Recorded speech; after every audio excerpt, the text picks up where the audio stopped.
कुशीनगर के 3 गांवों में वैज्ञानिक कृषि संवाद का आयोजन।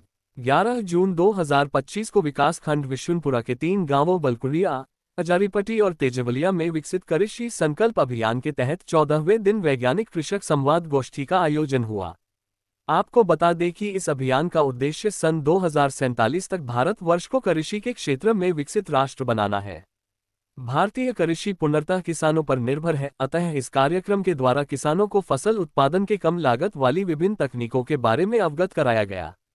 इस कार्यक्रम की अध्यक्षता संबंधित गांव के ग्राम प्रधान ने किया। साथ ही बलकुरिया ग्राम में आयोजित कृषक वैज्ञानिक संवाद गोष्ठी में विशुनपुरा विकासखंड के ब्लॉक प्रमुख विंध्यवासिनी श्रीवास्तव मुख्य अतिथि के रूप में उपस्थित रहे एवं विशिष्ट अतिथि के रूप में भारतीय जनता पार्टी के मंडल महामंत्री नित्यानंद पांडेय उपस्थित रहे।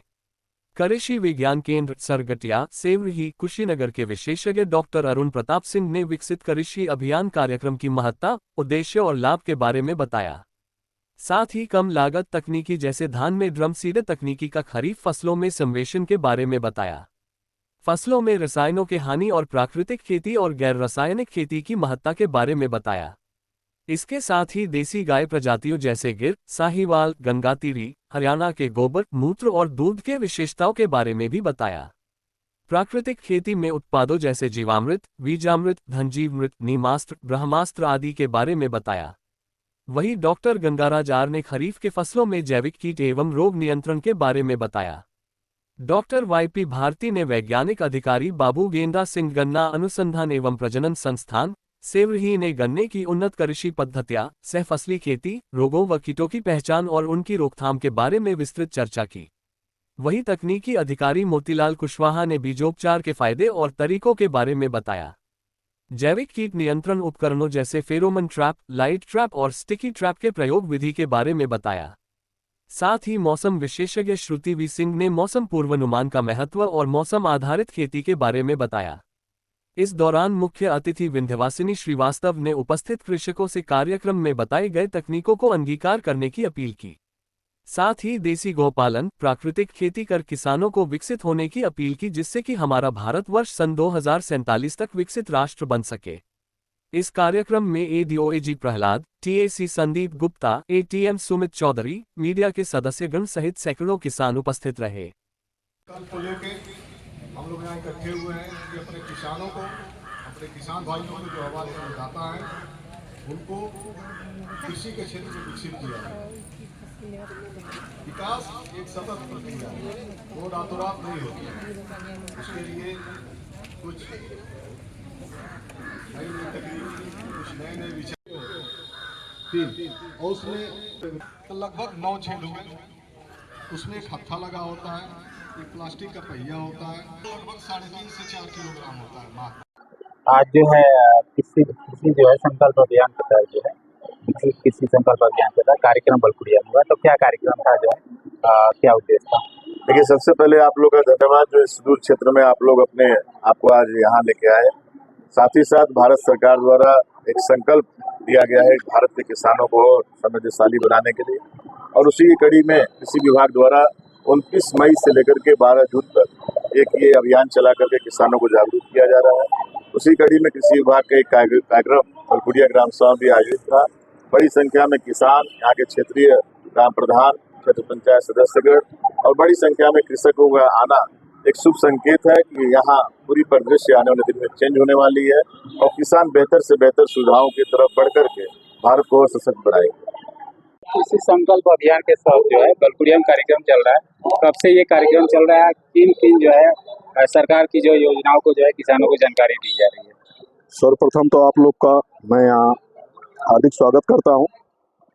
इस कार्यक्रम के बारे में ये है कि ये कार्यक्रम 29 मई से चल रहा है और 12 जून तक चलेगा। ये 15 दिवसीय कार्यक्रम है और इसमें हमारे यशस्वी प्रधानमंत्री महोदय का ये सपना है कि भारत 2047 तक भारत के जो किसान हैं वो विकसित हों, भारत विकसित राष्ट्र की श्रेणी में आ जाए। और इसमें जो मुख्य चीज़ है कि खरीफ में, चूँकि ये खरीफ मौसम में ये कार्यक्रम चल रहा है, तो खरीफ में जो भी फसलें हैं उन पे आधारित जो भी परेशानियां हैं, जो भी दिक्कतें हैं, रोग हैं, कीट हैं, और विशेष रूप से प्राकृतिक, जैविक और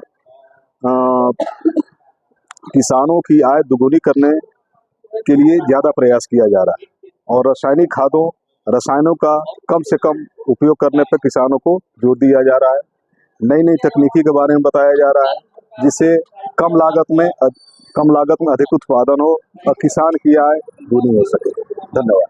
और गन्ना वैज्ञानिक आप बलकुड़िया में आए हैं, तो ऐसे में जो है गन्ना की किन किन बीमारियों के जो है आप किसानों को जागरूक करें, कि इस समय की क्या क्या बीमारियां हैं, उनका जो है क्या उपचार है। आप लोगों का स्वागत है। सबसे पहले आप सभी को प्रणाम। अभी जो भारत सरकार का जो विकसित कृषि संकल्प अभियान चल रहा है, तो चूँकि ये एरिया जो है गन्ना बहुल एरिया है, अभी मैं फील्ड में विजिट करते हुए ये पाया कि गन्ने में कुछ इस समय जो बीमारियां चल रही हैं, जो बहुत ही महत्वपूर्ण बीमारी है, ये गन्ने को पूरा नुकसान कर देती है। उसी कड़ी में देखिए यह वैरायटी है, गन्ने का 235 वैरायटी है। खासकर इसमें स्मट की प्रॉब्लम है ज़्यादा, ये कंडुआ रोग बोलते हैं। इसमें गन्ना उंगली के बराबर मोटा बनता है और इसके ऊपर से वो ब्लैक और ब्राउन रंग का एक स्ट्रक्चर निकलता है। ये जस्ट चाबुक लाइक स्ट्रक्चर बोलते हैं, इसको कोड़ा बनता है और इसको हाथ से पकड़ के देखें, इसमें पाउडर आ जाता है। तो ये क्या होती है, जब हवाएं चलती है इस समय, इसको शुष्क मौसम में इस डिजीज का फैलाव बहुत ज़्यादा इस एरिया में हो रहा है। तो जब हवाएं चलती है, लेयर इसकी जब फटती है तो पूरा स्पोर हवा में फैल जाता है, जिसकी वजह से और पौधा संक्रमित हो जाता है। तो इस कंडीशन में हम किसान साथियों से अनुरोध कर रहे हैं, ऐसा पौधा आपके खेत में दिखाई देता है तो उसको जड़ सहित निकाल करके नष्ट कर दें। हाँ, बहुत ज़्यादा मात्रा में है, 30% से ऊपर है, 20-25% तक है, तो आप क्या करें, इसको रोगिंग करा दें खेत से निकाल करके। आप प्रोपिकोनाजोल 0.1% का 2 बार 8 से 10 दिन के अंतराल पर छिड़काव कराते हैं तो बीमारी 100% कंट्रोल हो जाती है। धन्यवाद। ये जो कंडुआ रोग की बीमारी है, गन्ने में अक्सर देखा जाता है, इन रासायनिक तत्वों की कमी से ये रासायनिक तत्व नहीं है, ये फंगस एक तरह से होता है जो ऑब्लिगेट फंजीसाइड के नाम से जाना जाता है।